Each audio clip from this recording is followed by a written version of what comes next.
Hello viewers, আশা করি সবাই ভালো আছেন। গ্রাফিক ডিজাইনের দ্বিতীয় পর্বে আপনাদেরকে স্বাগতম। আমরা প্রথম পর্বে দেখেছিলাম যে ইলাস্ট্রেটরের ইন্টারফেস এবং তার বিভিন্ন যে সেটিং আছে সেগুলো আমরা দেখেছিলাম। তো যারা ভিডিওটা দেখেন নাই প্রথম পর্বটা, তারা অবশ্যই প্রথম পর্বটা আমাদের ফেসবুক পেজ অর্থাৎ গ্রাফিক ডিজাইন জোন থেকে অথবা ট্রাস্ট আইটিভেরই আমাদের ইউটিউব চ্যানেল থেকে আপনারা দেখে আসতে পারেন। তো আমরা আজকে দেখব যে টুলসের ব্যবহার। তো টুলসের ব্যবহার করার পূর্বে একটি কথা বলতে চাই যে যারা গ্রাফিক ডিজাইন নিয়ে ক্যারিয়ার করতে যাচ্ছেন ফ্রিল্যান্সিং জগতে অথবা বাস্তব জীবনে, তাদের জন্য আমাদের এই ট্রাস্ট আইটিভেরি এবং গ্রাফিক ডিজাইন জোন একটি মাইলফলক হতে পারে। আপনারা নিয়মিতভাবে ভিডিওগুলো দেখতে থাকুন, আশা করি আপনারা এখান থেকে একটা ভালো গাইডলাইন পাবেন। তো কথা না বাড়িয়ে চলুন আমরা মেইন পর্বে চলে যাই। তো আমরা আজকে দেখব যে টুলসের ব্যবহার। সেই জন্য আমরা একটা নিউ পেজ নিয়ে নিলাম। নিউ পেজ থেকে এখান থেকে প্রিন্ট অপশন থেকে গিয়ে A4 সাইজ ক্লিক করে আমি আর এগুলা কোনো কিছু চেঞ্জ করলাম না, এখান থেকে পিক্সেল সেট আপ করে এখান থেকে ক্রিয়েট এই অপশনগুলো যেহেতু আমি দেখাইছিলাম। তো আজকে আমরা দেখব যে টুলসের ব্যবহার। তো প্রথম টুলস থেকে শুরু না করে আমরা একটু শেষ টুলস থেকে শুরু করব, কেননা আমরা এইভাবে আমাদের ভিডিওগুলো ধারাবাহিকভাবে সাজাচ্ছি যে টুলসগুলোর ব্যবহার আপনাকে আরেকটা টুলস ব্যবহার করতে হেল্প করবে, সেই টুলসগুলোর ব্যবহারগুলো আমরা আগে শিখব। ঠিক আছে? তো ইলাস্ট্রেটর ব্যবহার করতে গেলে আমাদের দুইটা টুলসের ব্যবহার সব সময় লাগে, যেটা হচ্ছে জুম এবং হচ্ছে হ্যান্ড টুল। তো আজকে আমরা দেখব জুম, হ্যান্ড টুলস, জুমের ব্যবহার, হ্যান্ড টুলসের ব্যবহার এবং হচ্ছে রোলারের ব্যবহার, আর হচ্ছে ফিল আর হচ্ছে স্ট্রোক নিয়ে আমাদের আজকের ক্লাসটা সাজানো হয়েছে। তো প্রথমে আমি আপনাদেরকে দেখাচ্ছি যে এই টুল বাসটা সাধারণত দুইটা ওয়েতে সাজানো থাকে, একটা হচ্ছে বেসিক আর একটা হচ্ছে অ্যাডভান্স। এখন আছে বেসিক ওয়ে। যখন বেসিক ওয়ে থাকবে তখন এইটার পাশে, টুলগুলোর পাশে যদি আমরা মাউসের রাইট বাটন ক্লিক করি তখন কিন্তু দেখা যায় যে এটার সাথে মানে একটা টুলসের ভিতরে আরেক টুলস আছে। তো আমরা এখান থেকে জুম টুলসটা এখন সিলেক্ট করলাম এখান থেকে, অর্থাৎ জুম টুলস ব্যবহারের শর্টকাট কি হচ্ছে জেড। আমরা যখন এখানে থাকবো, যখন অন্য কোনো অপশনে টুলসে থাকবো, তখন যদি আমরা জেড প্রেস করি তাহলে কিন্তু আমাদের জুম টুল চলে আসছে। এই দেখুন আমাদের মাউস আইকনটা সেটা একটা ম্যাগনেটিক গ্লাসে পরিণত হয়েছে, অর্থাৎ এখানে প্লাস চিহ্ন। প্লাস চিহ্ন মানে হচ্ছে এখন যদি আমরা মাউসে ক্লিক করি তাহলে দেখুন আমাদের এটা কিন্তু জুম হচ্ছে। আর জুম আউট করবেন কিভাবে সেটাও আমরা দেখাবো। তো আমরা একটু হ্যান্ড টুলটা দেখুন, এটা কিন্তু নিচে চলে আসছে। এখন কিন্তু হ্যান্ড টুলের ব্যবহার করতে হয়। তো হ্যান্ড টুলের শর্টকাট হচ্ছে এস। আমরা এটা একটু নিয়ে যাই আপনাদের বোঝানোর জন্য। আমরা এখান থেকে একটা রেক্টেঙ্গুলার একটা ছবি আঁকলাম। ওকে, এখন আমরা জুম করার জন্য আমাদের জুম অপশনটাকে আমরা কয়েকটা ভাবেই জুম করতে পারি। সেটা হচ্ছে এই টুলস বার থেকে যখন আমরা মাউসের মাধ্যমে সিলেক্ট করব তারপরও পারি। তো সেটাকে জুম করার জন্য যখন আমরা মাউসের right button left button click করব তখন কিন্তু আমাদের জুম হবে। এখন জুম আউট করার জন্য আমরা কি করব, অল্ট বাটন চেপে ধরবো। অল বাটন চেপে ধরলে দেখুন আমাদের মাউসের যেই আইকনটা সেটা কিন্তু মাইনাস হয়ে গেছে। এখন যদি আমরা মাউসের লেফট বাটন ক্লিক করি তাহলে কিন্তু জুম আউট হয়ে যাবে। তাছাড়া কিবোর্ডের সাহায্যে কন্ট্রোল আর প্লাস বাটন যদি একসাথে চাপেন তাহলে কিন্তু জুম হবে, এবং কন্ট্রোল মাইনাস বাটন যদি একসাথে আমরা চাপি তাহলে হচ্ছে আমাদের জুম আউট হবে।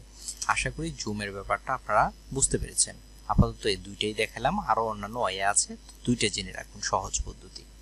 আবার আরেকটা আছে, আপনারা যদি মাউসের স্ক্রল বাটনটা যখন অল্ট চাপ দিয়ে যখন মাউসের স্ক্রল বাটনটা যখন আপনারা ঘোরাবেন তখন কি ছোট হবে, আবার যখন স্ক্রল বাটনটা যখন বড় করবেন যে চাকাটা আছে হুইলটা সেটা কিন্তু জুম আউট এবং জুম ইন হবে। তবে অল বাটন চেপে ধরে কিন্তু আপনাদের কাজটা করতে হবে। এখন আমরা দেখি যে রোলারগুলা কিভাবে নিয়ে আসতে হয়। তো রোলারগুলা নিয়ে আসার জন্য আমাদের প্রয়োজনে কিন্তু রোলার আমাদের ব্যবহার করতে হয়। তো সেইগুলো আনার জন্য আমরা কিবোর্ড থেকে কন্ট্রোল আর প্রেস করব, কন্ট্রোল এবং আর প্রেস করব আমরা কিবোর্ড থেকে, তখন দেখুন আমাদের এই যে রোলারের অপশনটা কিন্তু চলে আসছে। আবার যখন কন্ট্রোল এবং আর আমরা চাপ দেব তাহলে কিন্তু রোলারটা চলে যাবে। তো আমরা কন্ট্রোল এবং আর চাপ দিই, দেওয়ার পরে আমরা এখানে রোলারগুলো নিয়ে আসব। এখান থেকে আমরা একটু উপরে ধরবো, এই যে রোলার যে মার্জিনটা আছে কালো, এটার মাঝ বরাবর ধরে যখন আমরা মাউসের লেফট বাটন চেপে ধরে যখন আমরা টান দেব তখন কিন্তু আমাদের রোলারটা চলে আসবে। তো আমি এখানে রোলারটাকে ছেড়ে দিলাম। ছেড়ে দেওয়ার পরে আমাদের দেখুন এখানে কিন্তু একটা রোলার কি হয়েছে, আমাদের অ্যাড হয়ে গেছে। তো আমরা যদি আবার আরেকটা আনতে চাই, আমাদের প্রয়োজনে কিন্তু আমরা বারবার রোলার আনতে হবে আমাদের এই ইলাস্ট্রেটরের ক্ষেত্রে। তো দেখুন এখানে নিয়ে আসলাম। তো এই পাশের থেকে আমি আরেকটা রোলার নিয়ে আসলাম, এখানে এসে বসাই দিলাম। আবার দেখুন এই মাঝখানে কিন্তু আসতে হবে। তো রোলারটার মাঝখান থেকে যখন আপনি মাউসের লেফট বাটন চেপে যখন আপনারা চাপ দেবেন তখন কিন্তু রোলারগুলা চলে আসবে। এখন দেখুন রোলারগুলার যে কালারটা সেটা আমাদের কি কালার, একটা মানে গোলাপি কালার চলে আসছে।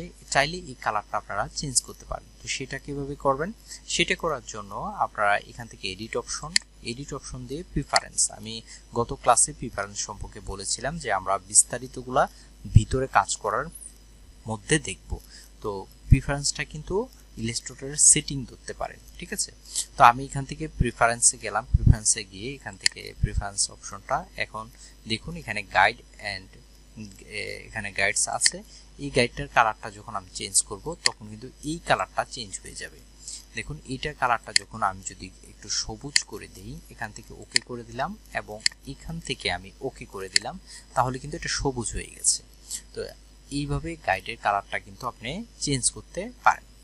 এখন দেখুন গাইডগুলোকে আবার আমরা হাইড করে রাখতে পারি। দেখুন গাইডগুলো কিন্তু এখন আমি আবার মুভ করতে পারতেছি। তো এইগুলোকে আমি চাচ্ছি যে হাইড করে রাখার জন্য। হাইড করলে কি হবে, একটা গাইডকে সিলেক্ট করে আপনি মাউসের রাইট বাটন ক্লিক করবেন, ক্লিক করে এখন দেখুন হাইড গাইড। আমি চাইলে গাইডটাকে, এখন কিন্তু গাইডগুলো কিন্তু আমাদের দেখা যাচ্ছে না, অর্থাৎ রোলারগুলো কিন্তু আমাদের দেখা যাচ্ছে না। তো আমি এগুলো আবার নিয়ে আসার জন্য মাউসের রাইট বাটন ক্লিক করে যখন আমি এখান থেকে যেমন শো গাইড করব তখন কিন্তু আমাদের গাইডগুলো আবার দেখা যাবে।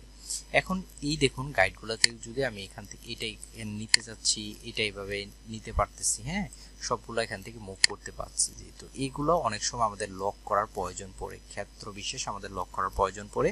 তো সেই ক্ষেত্রে আমরা লক করব কিভাবে, লক করার জন্য মাউসের রাইট বাটন ক্লিক করবেন, ক্লিক করে যদি এখান থেকে দেখুন লক গাইডস, লক গাইডস আছে, আমরা যদি লক করে রাখি দেখুন এখন কিন্তু আর এগুলা কিন্তু আমাদের কি করতে পারবো না, আমরা উপরে বা নিচে এই গাইডগুলো কিন্তু এখন সরাতে পারবো না। তো আমরা এগুলাকে কি করি, আমরা এগুলাতে এখান থেকে এই যে আনলক করে দিই। আনলক করে দিলে দেখুন যে এখানে কিন্তু আপনি নিতে পারতেছেন। হ্যাঁ, তো গাইডগুলোকে আমি এখন হাইড করে রাখতেছি। আমি এখানে মাউসের রাইট বাটন ক্লিক করে এটাকে কি করে রাখলাম, এই যে হাইড গাইডস, আমি হাইড করে রাখলাম। এখন দেখুন আমরা শিখব যে স্ট্রোক এবং ফিলের যে ব্যবহার। স্ট্রোক এবং ফিলের ব্যবহার আমাদের কাজ করার ক্ষেত্রে স্ট্রোক এবং ফিলের ব্যবহারটা অনেক কাজে লাগবে। সেজন্য আরেকটা বাকি রয়েছে আমাদের হ্যান্ড টুল। হ্যান্ড টুলটা হচ্ছে যখন আমরা এই দেখুন কোনো একটা যখন আমরা টুলে থাকবো সেখান থেকে যদি আমরা এইচ বাটন চাপি তাহলে কিন্তু আমাদের হ্যান্ড টুল চলে আসবে। কিবোর্ড থেকে এইচ বাটন চাপলে কিন্তু হ্যান্ড টুল চলে আসবে। তো হ্যান্ড টুলের কাজকে আমাদের এই যে এটা আছে, যে আউটপুটটা আছে, সেটাকে আমরা এখান থেকে এখান থেকে চাইলে আমরা কি করতে পারি, সরাতে পারি। তো এটা হচ্ছে আমাদের হ্যান্ড টুলের কাজ। আবার যখন এইচ চাপ দেবেন তাহলে কিন্তু আমাদের আবার যখন অন্য টুলসে আমরা ক্লিক করব তাহলে কিন্তু হ্যান্ডটা চলে যাবে। তো এখন আমি রোলারটাকে উঠিয়ে দিচ্ছি। রোলারটা উঠিয়ে দিতে হলে কন্ট্রোল এবং আর, দেখুন আমাদের রোলারগুলো কিন্তু চলে গেছে। তো আমি সিলেকশন দিয়ে এটাকে আমি একটু কি করি, এটাকে ডিলিট করে দেই। আরেকটা আমি এখানে আঁকি, যেহেতু আমরা এখন কি দেখব, আমরা এখন ফিল এবং স্ট্রোকটা আমরা দেখব। ফিল এবং স্ট্রোক কি, ফিল হচ্ছে এই যে আপনার সিলেকশন হয়েছে এটার ভিতরেরটা হচ্ছে ফিল। তো ফিল কিন্তু আমাদের একটা কালার আছে। এখন ফিল কালারটা দেখুন, এইটাকে বলা হয় ফিল, উপরেরটা ফিল আর নিচেরটা হচ্ছে স্ট্রোক। এখন ফিল কালারটা যেহেতু সাদা, এখানে কিন্তু সাদা দেখা যাচ্ছে না। তো আমরা কালারটা কিভাবে চেঞ্জ করব, এখানে ডাবল ক্লিক করব। এটার উপর ডাবল ক্লিক করলে কিন্তু আমরা এখান থেকে রংটা সিলেক্ট করলাম, তারপর ওকে করলাম। দেখুন আমাদের এটা হচ্ছে ফিল কালার, ঠিক আছে। এখানে এটা হচ্ছে আমাদের ফিল কালার, আমাদের কিন্তু ফিল কালার হচ্ছে এটা। এখন এই ফিল কালারটা আমরা কালারটাকে বিভিন্ন জায়গা থেকে আমরা এই ফিল কালারটা দিতে পারি। একটা হচ্ছে এখান থেকে, আরেকটা হচ্ছে এখান থেকেও আমরা দিতে পারি। যদি এটার উপর ক্লিক করেন তাহলে দেখুন আমরা ফিল কালারটা এখান থেকেও আমরা কি করতে পারি, দিতে পারি। তো দেওয়ার জন্য অবশ্যই আপনাকে কি করতে হবে, আগে এই যে শেপটা আছে এটাকে সিলেক্ট করতে হবে। সিলেক্ট করলে আমি এখান থেকে যদি এটা হলুদ দেই তাহলে কিন্তু হলুদ হয়ে গেছে। এই একভাবে দিতে পারি। আরেকভাবে আমরা দিতে পারি, এটা সিলেক্ট থাকা অবস্থায় এই দেখুন এখানে কিন্তু আমাদের কালার প্যালেটটা চলে আসছে। আমরা কালার প্যালেটে চলে আসছি। যদি না আসে থাকে এখান থেকে গিয়ে আমরা এই কালার নিয়ে আসলাম। এখান থেকেও কিন্তু আমরা দিতে পারি। আমরা যদি এটাকে সিলেক্ট করি দেখুন সবুজ হয়ে গেছে। এইভাবে কিন্তু আমরা ফিল কালারটা দিতে পারি। এখন স্ট্রোক কি, এখন দেখুন ফিল কালারটা আমরা এখানে হাইড করে রাখলাম। এখন কোনো স্ট্রোক হচ্ছে এই যে চারপাশে যেটা দেবেন সেটার নাম হচ্ছে স্ট্রোক। এখন স্ট্রোকটা কি দেব, এই স্ট্রোকটা হচ্ছে এই যে নিচেরটা হচ্ছে স্ট্রোক। এখানে ডাবল ক্লিক করেন, ক্লিক করলে দেখবেন যে স্ট্রোকের কালারটা চলে আসছে। তো আমি এটাকে কালার দিয়ে দিই, একটা ব্ল্যাক কালার দিয়ে দিলাম। দেখুন এখন স্ট্রোকটা কিন্তু আমাদের দেখা যাচ্ছে না। কারণ কেন দেখা যাচ্ছে না, কারণ এই দেখুন স্ট্রোকটা দেখা যাচ্ছে কিন্তু ছোট আকারে।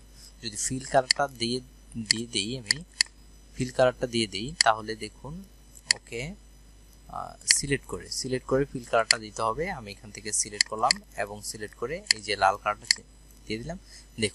দেখুন এখন স্ট্রোক কালারটা কিন্তু আমাদের খুব ছোট দেখাচ্ছে। তো এটাকে বড় করব কিভাবে, এখান থেকে দেখুন এখানে আছে, এখান থেকে আমরা প্রথমে এই শেপটাকে সিলেক্ট করলাম। সিলেক্ট করার পরে এখান থেকে দেখুন আমি চাইলে এটাকে বড় করতে পারি। যদি আমি 12 দিই তাহলে দেখতে পারবেন যে আপনি এখান থেকে স্ট্রোক কালারটা বড় হয়ে গেছে। আবার এটাকে সিলেক্ট করে আপনি চাইলে এখান থেকে ছোট করতে পারেন, তাছাড়া আমাদের কি করতে পারবো, আমরা এই যে স্ট্রোকটাকে বিভিন্ন ডিজাইনে আমরা করতে পারবো। সেই জন্য আমরা উইন্ডোজ যাব, উইন্ডোজ গিয়ে এখান থেকে দেখুন স্ট্রোক নামে একটা কথা আছে, এটা নিচে আরো চলে আসি। এই বাটনে যখন ক্লিক করবেন আপনি কিন্তু এখান থেকে নিচের দিকে আরো অনেকগুলো অপশন পাবেন। এখান থেকে আমি স্ট্রোক অপশনটাকে নিয়ে আসলাম। আপনাদের এইভাবে না থাকতে পারে। এই স্ট্রোক দেখেন চলে আসছে, হ্যাঁ স্ট্রোক চলে আসছে। আসার পরে আমি যদি এটাকে এখানে ক্লিক করি, যেমন হাইড করে দিই, আপনাদের এই অবস্থায় থাকতে পারে। বাকি অপশনগুলো কিন্তু আপনাদের না দেখাইতে পারে। তখন আপনারা কি করবেন, এই যে 3 ডট মেনু আছে এখানে যখন ক্লিক করবেন শো অপশন চলে আসবে, সবগুলো অপশন কিন্তু চলে আসবে। তো দেখুন এটার কাজ কি, আমরা একটু লক্ষ্য করুন যে এটা হচ্ছে প্রথমটা হচ্ছে হোয়াইট, অর্থাৎ হচ্ছে এই যে স্ট্রোকের যে হোয়াইটটা কত দিচ্ছেন, এখান থেকেও চাইলে আমরা বাড়াতে কমাতে পারি। আমি যদি এখানে 14 দিই তাহলে দেখুন বেড়ে গেছে কিন্তু। তারপর হচ্ছে ক্যাপ মানে হচ্ছে কি, ক্যাপকে বোঝানোর জন্য আমি পেন টুলটা নিলাম। পেন টুলটা নিয়ে যদি এখান থেকে একটা আমি এই পর্যন্ত একটা লাইন আঁকলাম এবং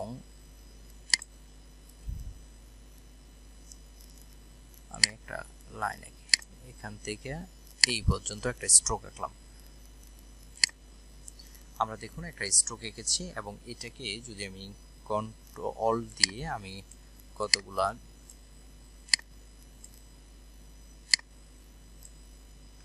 ওকে, আমি দেখুন এখানে কতগুলা স্ট্রোক নিয়েছি, এটা কিন্তু স্ট্রোক, হ্যাঁ স্ট্রোক। এখন কিভাবে বুঝবেন যে আমি এটাকে সিলেক্ট করলাম, যে এর কাজটা কি, এটার কাজটা কি আপনাদের দেখানোর জন্য।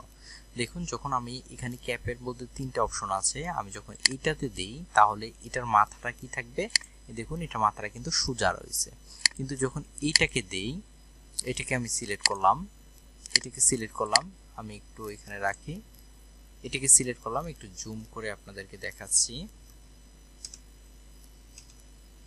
দেখুন এইটাকে যখন আমি সিলেক্ট করলাম, যখন আমি এখানে দেব ক্যাপের এই মাথাটা দেব, তখন কিন্তু এটা রাউন্ড হয়ে গেছে, দেখতে পাচ্ছেন এটা কিন্তু রাউন্ড হয়ে গেছে। আর যখন আমি এটাকে সিলেক্ট করে যখন আবার এইটা দেব, তখন দেখুন আবার মাথাটা একদম সোজা হয়ে গেছে কিন্তু। তো এইটা হচ্ছে ক্যাপের যে ব্যাপারটা। আর তারপর হচ্ছে কর্নারের ব্যাপারটা কি, যখন আমি দেখুন এইটাকে সিলেক্ট করি, এই যখন এটাকে সিলেক্ট করলাম, তখন আমি দেখুন যে কর্নারটা কি হয়। দেখুন যখন আমি এইটা সিলেক্ট থাকা অবস্থায় হচ্ছে এই কর্নারটা হচ্ছে এই যে চতুর্ভুজ আকারে থাকবে। আর যখন এই কর্নারটা দিয়ে দিব, তখন দেখুন একটু কিন্তু কি হয়ে গেছে, আমাদের এটা কিন্তু কর্নারটা কিন্তু একটু শেপ আকার ধারণ করেছে, অর্থাৎ কার্ভ আকার ধারণ করেছে। হ্যাঁ যদি আমি একটু আপনাদেরকে জুম করে দেখাই, আশা করি এটা বুঝতে পারবেন। দেখছেন আমাদের কিন্তু হ্যান্ড টুলের কাজ কিন্তু প্রয়োজন হয়ে যায়। এখন হচ্ছে এই কোণাটা হচ্ছে এইভাবে আসছে। তারপরটা যদি আমি সিলেক্ট করি, দেখুন আমাদের এটা সিলেক্ট থাকা অবস্থা সিলেক্ট করে নিতে হবে আগে। সিলেক্ট করা অবস্থায় যদি আমি এইটা দিই, দেখুন তাহলে হচ্ছে আমাদের কোণাটা হচ্ছে এই ধরনের হয়ে যায়, ঠিক আছে এই ধরনের হয়ে যায়। তারপর হচ্ছে অল ইন স্ট্রোক, যখন আমি এইটা দেব, এই যে সিলেক্ট থাকা অবস্থায় যখন এটা দেব, তাহলে দেখুন যে আমাদের যে এটা যে সিলেক্টটা, যে আমাদের স্ট্রোকের যে সিলেক্ট অপশনটা, সেটা কিন্তু আমাদের কোথায় চলে গেছে, আমাদের যে সবচেয়ে কর্নার অর্থাৎ আউটে চলে গেছে। আর যদি এটা আমি এটা দেই তাহলে কিন্তু আমাদের ভিতর মিডলে, আর যদি এটা দেই এটা শেষে চলে আসছে, আর এটা যখন দেব এটা কিন্তু একদম ভিতরে চলে আসছে। ঠিক আছে, এটা হচ্ছে তিনটা অর্থাৎ অ্যালাইনমেন্ট কোথায় থাকবে, একটা মিডলে, একটা লাস্টে, একটা হচ্ছে ফার্স্টে। এই হচ্ছে আপনাদের এই কি থাকবে স্ট্রোকটাকে, এটা দিয়ে আমরা করব। তো এখন যদি আমি নিচের অপশনটা দেখতে চাই, এখানে যদি টিক চিহ্ন দেই, আমি একটু জুম আউট করে দিচ্ছি আপনাদেরকে, সরি এখানে থাকুক, আমরা জুম আউট করতেছি এবং এটাকে সিলেক্ট করে এখানে রাখতেছি। দেখুন এখানে হচ্ছে ড্যাশ লাইন, অর্থাৎ এই যে স্ট্রোকটা এটাকে আমরা বিভিন্নভাবে ডিজাইন করতে পারি। তো আমি এখানে 12 দিলাম, আপনি যদি এখানে যদি মনে করেন যে 10 দেবেন তাহলে দেখুন কি হয়, দেখুন এই হয়ে গেছে। আবার যদি এখানে যদি আমি 20 দেই, দেখুন এটা কি ধরনের হয়ে যায়। সিলেক্ট করে নেবেন, সিলেক্ট করলেই আপনাকে এটা বোঝাবে। যদি এখানে 20 দেই, দেখেছেন, অর্থাৎ এটা 20 ইঞ্চি, অর্থাৎ এটা 20, মানে আকারটা কিন্তু বড় হয়ে যাচ্ছে। যত ছোট দেব তত কিন্তু ছোট হয়ে যাবে। ঠিক আছে, তারপরে আপনি চাইলে এটাকে আমি তুলে দিলাম। তো এইভাবে কিন্তু আপনি স্ট্রোকটার ব্যবহার করতে পারেন। আমি এটা কেটে দিলাম, অথবা এই ভারটাকে আমি ধরে যদি এখানে অ্যাড করতে যাই তাহলে কিন্তু এই প্লেটটা কিন্তু এখানে অ্যাড হয়ে যাবে। এগুলা কিন্তু আমরা প্রথম পর্বে দেখেছিলাম যে এটা কিভাবে কাজ করে।